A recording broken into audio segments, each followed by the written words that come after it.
Alors, il y a une manière assez efficace de présenter ce que je viens de vous expliquer, que je vous propose maintenant, c'est d'écrire le nombre 315 qu'on cherche à décomposer en produit de facteurs premiers, et un trait vertical cette fois, contrairement à la vidéo précédente. Et à droite de ce trait, à chaque fois, on va essayer d'écrire les nombres premiers en allant dans l'ordre de la liste des nombres premiers, qui divise 315. Alors, on l'a déjà fait, donc on va aller assez vite. 2, ça ne marche pas. Le suivant, c'est 3, ça fonctionne bien. Quel est le quotient de 315 divisé par 3? C'était 105. Eh bien, on l'écrit en dessous du 315. Et on recommence. 105, quel est le plus petit nombre premier qui le divise? Alors, c'était pas 2, on l'avait déjà éliminé, on en était à 3, donc on reteste 3, c'était bien 3. Donc, on a à nouveau un 3 à droite du trait. Et le quotient de 105 par 3, c'était 35. On se repose encore la même question. 35. Alors 35 n'est plus divisible par 3. On en était à 3 dans la liste. Le nombre premier suivant, c'est 5. Oui, ça fonctionne. Donc, on passe à 5. 35 divisé par 5 est égal à 7. Donc on écrit notre quotient 7 ici. 7 est-il divisible par 5 puisqu'on en était à 5? Non. Mais le nombre suivant de la liste, c'est justement 7. Et 7 est bien entendu divisible par 7. Et le quotient vaut 1. Quand on arrive au 1, c'est le signal que c'est terminé. On a fini notre recherche. Et d'ailleurs, au passage, je vous fais remarquer, les quatrièmes, que ce que je viens de vous montrer, ça peut très bien s'appeler un algorithme.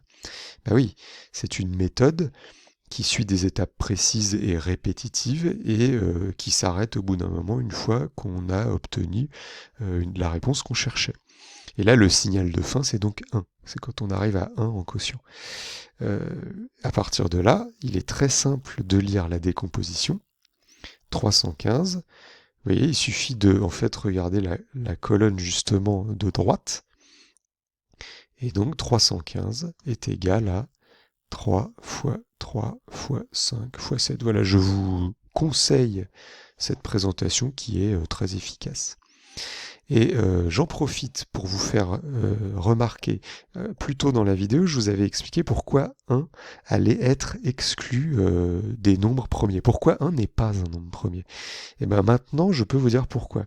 Parce que si 1 avait été accepté dans la liste des nombres premiers, vous voyez que dans une décomposition comme celle de 315, et ben finalement, je pourrais ajouter un fois 1, puisque quand je multiplie par 1, en réalité, je ne modifie pas le nombre duquel je pars. 315 fois 1 est toujours égal à 315. Mais je pourrais aussi ajouter encore un fois 1, pour la même raison. En fait, je pourrais en ajouter autant que je veux. Et donc, à cause de ça, la décomposition en facteurs premiers ne serait plus unique. Retournez lire la propriété fondamentale, cette décomposition, elle est unique. Chaque nombre a sa propre signature. Si je pouvais rajouter des 1 autant de fois que je veux, cette signature ne serait plus unique, c'est quand même... c'est pas très joli, on va dire, pour faire simple. Et donc c'est pour cette raison que 1 a été exclu sans pitié de la liste des nombres premiers, alors que finalement on aurait pu se dire qu'ils respectaient leur définition. Alors, par contre, ce qui n'est pas grave, c'est l'ordre de ces facteurs. Vous voyez que si j'écris 3 fois 5 fois 3 fois 7, par exemple, en fait, c'est toujours la même décomposition. Alors, moi, à chaque fois, j'ai écrit ça dans l'ordre croissant, du plus petit au plus grand, mais finalement, c'est pas une obligation, mais c'est une habitude assez pratique à conserver pour la suite quand même. Allez, un deuxième exemple pour être sûr qu'on ait compris.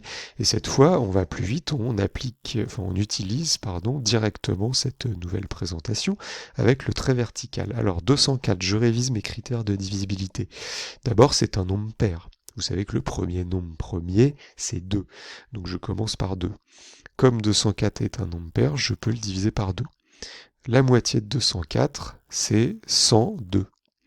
Alors 102 est encore un nombre pair. Donc 2 va encore être un nombre premier qui va diviser 102.